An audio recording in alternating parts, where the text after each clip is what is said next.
Israel controls Gaza's borders and prevents international agencies from bringing in food. The Israeli-controlled alternative, the notorious Gaza Humanitarian Foundation, or GHF, is continuing to be widely condemned. Nowhere near enough food is being distributed.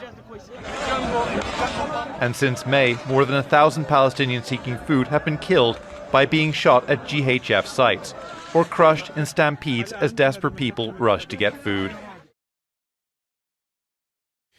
The issue of Palestine isn't going to go away, nor should it. And for this first day of the new parliament, there were thousands of people who converged on parliament for a series of pro-Palestine protests and demanded that federal politicians do a lot more about these atrocities and the genocide being committed by Israel in Gaza. And that includes sanctions, boycotts against Israel, stop selling weapon parts to the Israel Defence Force, recognising the state of Palestine, and join international action against Israel, because unless it's told to stop, it's just going to keep doing what it's doing in Palestine. And I think that for a lot of people, while Parliament was going through the process of its ceremony and speeches, that just seemed quite irrelevant while there's a genocide going on. Children in Gaza are being deliberately starved, entire families being bombed and killed.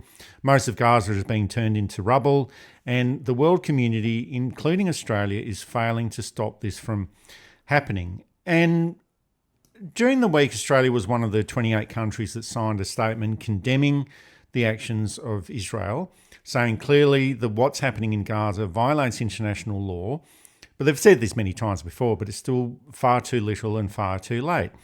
Foreign Minister Penny Wong is still delivering all of those carefully worded statements that are designed to say something without really saying anything at all, and just being very careful not to offend the Israel lobby in Australia and the Zionists, and even went to the extent to lead a censure motion against the Australian Green Senator, Mehreen Faruqi, for holding up a sign which said, "Gaza is starving, words won't feed them, sanction Israel." And Penny Wong has taken strong offence to this, a lot more offence than Israel blowing up children and entire families in Gaza. Here's Senator Wong in proposing this motion. Now, what we saw this week is what we have seen before from Senator Faruqi. Senator Faruqi demands respect, but she does not offer it. She denigrates anyone who doesn't agree with her on everything regularly, including personally. I don't think this is the leadership Australians expect. I don't believe this is what Australian democracy is about.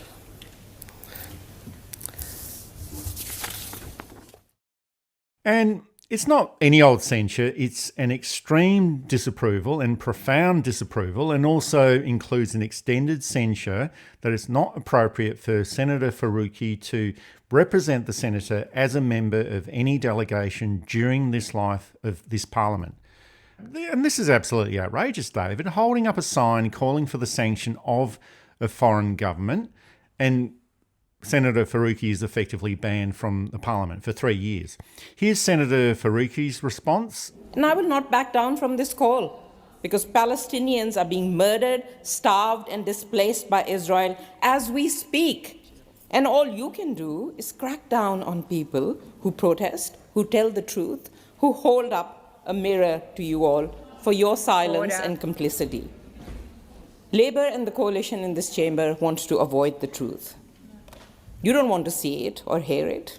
And now here we are. You want to force me to apologise for telling the truth. Well done. You can all pat yourselves on the back and move on. I do want to draw attention to the words of Martin Luther King in his letter from a Birmingham jail. And it seems especially relevant while you all sit here and censure me for breaking what you call the decorum of Parliament, of my failure to be polite or respectful while a genocide unfolds, while kids are being killed.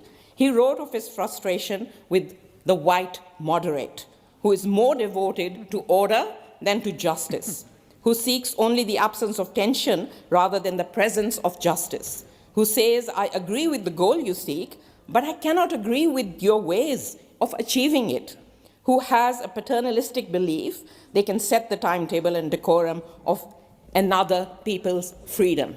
Well, you can set your standards because you don't want to see the truth. You don't want to do anything about the genocide. And one day, you know what? One day, you will all have to explain to your children and grandchildren where you stood when tens of thousands of men, women, and children were being slaughtered. And I wouldn't like to be in your shoes then, because you are all on the wrong side of history. And David, I think if we wanted to see evidence of how much influence the Israel lobby and the Zionist groups have over the Federal Parliament of Australia, I think this is a prime example. Within an hour, the resolution was put up by Senator Penny Wong. It was voted on, and instead of sanctioning the State of Israel, it's the government sanctioning an Australian senator for holding up a bloody sign. It's absolutely outrageous. The sign didn't incite anyone to violence. It didn't call for the deaths of anyone. It was a peaceful protest that a senator or anyone should be allowed to do. I don't look at Senator Faruqi and think, oh, what a terrible racist, anti-Semitic person she is. And obviously no, not obviously, but it's not surprising that she's going to perhaps favour one side over the other. But it's a conflict in which, on one sense, Australia has no direct interest in. And so to favour one side over the other shouldn't make any difference to her performance as a senator or to her performance as a functioning, engaged human being in Australia. Had someone else held up a pro-Israel sign, I don't think they should be censured for that. Well, I guess the point is that if they did hold up an Israel sign, they wouldn't have been censured. And that's where the problem is. Senator Wong and Prime Minister Albanese have started using stronger language criticising Israel. But as you rightly said, recall the ambassador, stop all trade with Israel, put in a do not travel advisory to Australians travelling to that part of the world. I'm not sure what else you could do. Certainly stop sending arms and money over there. But Israel needs to be treated as the pariah it is till it fixes things. Again, I think a return to the 1948 borders, and I know some people are saying that's not enough. We should dismantle the whole thing altogether. I think these have to be done in stages anyway. So a return to the 48 borders, or at least the 67 borders, would be the first thing, with the United Nations enforcing that through a task force. I think as Netanyahu gets more desperate to avoid a trial and almost inevitably prison, his actions are becoming more desperate. But it's becoming hard for I'll call it the non-aligned West, even though they're deeply aligned, but for places like Britain and America and Australia to support that government. It's a difficult thing, I understand that. You shouldn't interfere in internal politics of a foreign government. But we've hit a humanitarian thing. Let's be frank, it's not going to hurt our economy that much.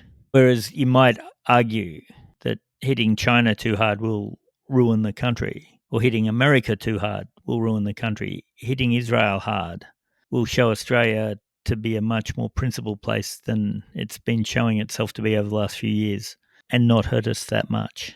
So from a philosophical standpoint, it's right, because we can't have innocent people being bombed.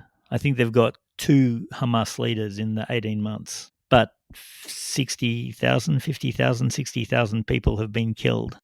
And there's a hunger crisis there. 15 children a day are starving to death. And it's just appalling. And it would be appalling if it was the other way.